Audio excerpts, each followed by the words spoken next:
Greetings parents and students. This video will be dedicated to show you how to use and access the Microsoft Teams platform to be used as for online distance learning, so that the students will be using it with their teachers in the coming weeks for distance learning.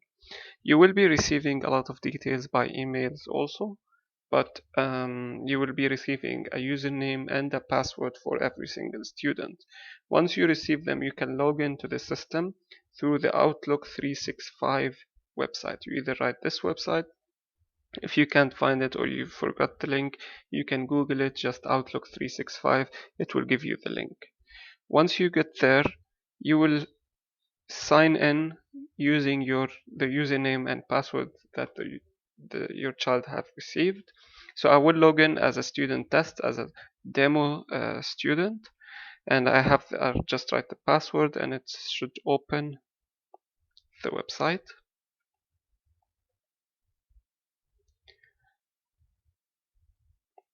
This shows the email that we do not need to use for now. We can go to the dashboard or the app launcher in the top left corner and then go to the Teams. This is the platform that we will be using.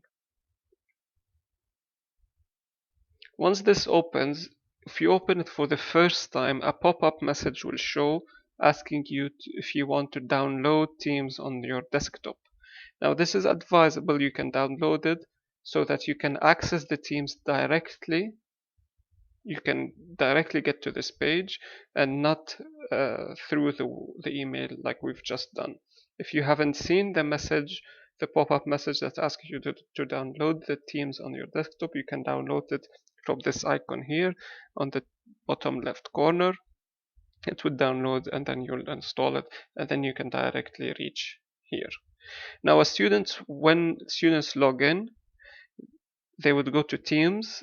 It should automatically bring them to this page. They would see their classes. So I'm a student in grade 6A, let's say. I would see a team called 6A. I might also see teams for Arabic and AFL or Islamic because these do not contain all students, so they might be as separate teams, but most of the subjects will be in class in grade 6A. That does not apply to the higher grades like 11 and 12, where they would be by subject and by classes. So they'd have, for example, class 1 business. We will be sharing more details about that. I will be using the dummy class for now as a class for the student account that I've just logged into.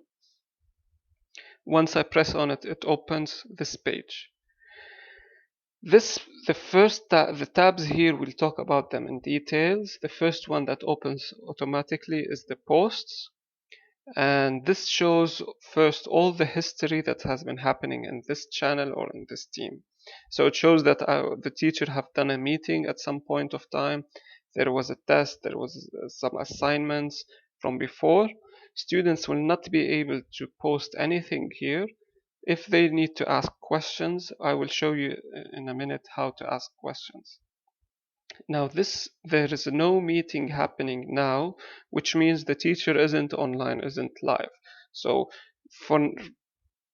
you will have a specific schedule or timetable knowing when your classes start, and the teachers will have the same timetable, so they will be available. And I will show you in a minute how does it appear when a teacher has opened a meeting or has opened a class. But first, let's go through the tabs up there. The Files tab, if you press on it, this shows all the files or documents, PDFs, Word documents, anything that the teachers have uploaded for the students. For example, this teacher has uploaded a worksheet, a math worksheet. It might be inside the class materials where the student can just read, or outside where they can edit. Students can also upload their work here. They might open new folders with their names and upload their work. The teacher might ask the student to upload their work on this page so that the teacher can grade the work. The most part that we'll be using is the class notebook. This is very important.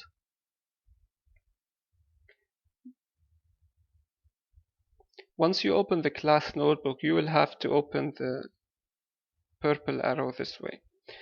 The class notebook contains several things. The most important are the collaboration space and the student's notebook. This notebook will have the student name. So if the student Muhammad, it will show Muhammad here.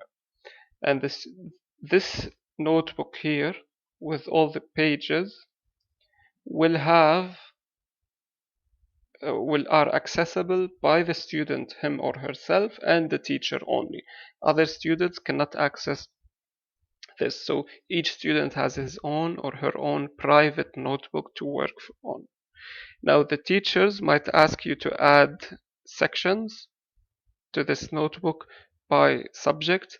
It might be like this already set, or the teacher might ask you to add a section. So for example, it's the first time I see a science teacher, they ask us to open a new section for science. So science, and now all the notes of the science will go here, the notes for English here, math here, and I might open other sections and even other pages under section title for every day, for example. So this is, I repeat, this is accessible only by the teacher and by the student. So the student writes his work here or her work here and the teacher can check. The collaboration space is accessible by everyone. So this is where students can ask their questions. So I've put these as a sample. I'll just delete them. Maybe this teacher is explaining and I have a question. I just ask the teacher, can you please repeat part 1? Then the teacher, either while he or she are explaining or afterwards, they can answer this question. They might answer it through audio while speaking, while explaining, or maybe, for example, now the teacher is answering, of course, I will, or it might answer a detailed even answer. So this is generated by the teacher. I as a student didn't write this, so the teacher can answer. Some teachers might add other pages like brainstorming. They might ask the students to brainstorm, to write their ideas. They might ask different things. So the students should be able to use the notebook to follow the direction of the teacher if they told them to open new sections, to open new pages, to work on the collaboration space. If the teacher is explaining, like I will show now how will they open a live session, students can always go back here, ask questions, and then the teachers know that they will have to go check the questions all the time. They might answer them on spot, just like what happened now, or maybe later during the day. The assignment tab is easy to use. The teachers might assign quizzes, might assign tasks for students to do. The assignments will also show in the posts. Now, for example, here there was a math assignment due today. So when I press on it as a student, it will take me through another page that will give me the assignment, and I can actually open it and answer the questions, the multiple choice questions, or different type of questions, and the teacher can even grade this. The grading will be based on the notebook, assignments, any work files uploaded. We get back to the posts. Let's say I know at 9 o'clock I have a session with the science teacher. I logged in here. It seems there's no meeting, but the science teacher has just logged in also, and she has started a session. Okay, I'm waiting for the teacher to start the session, and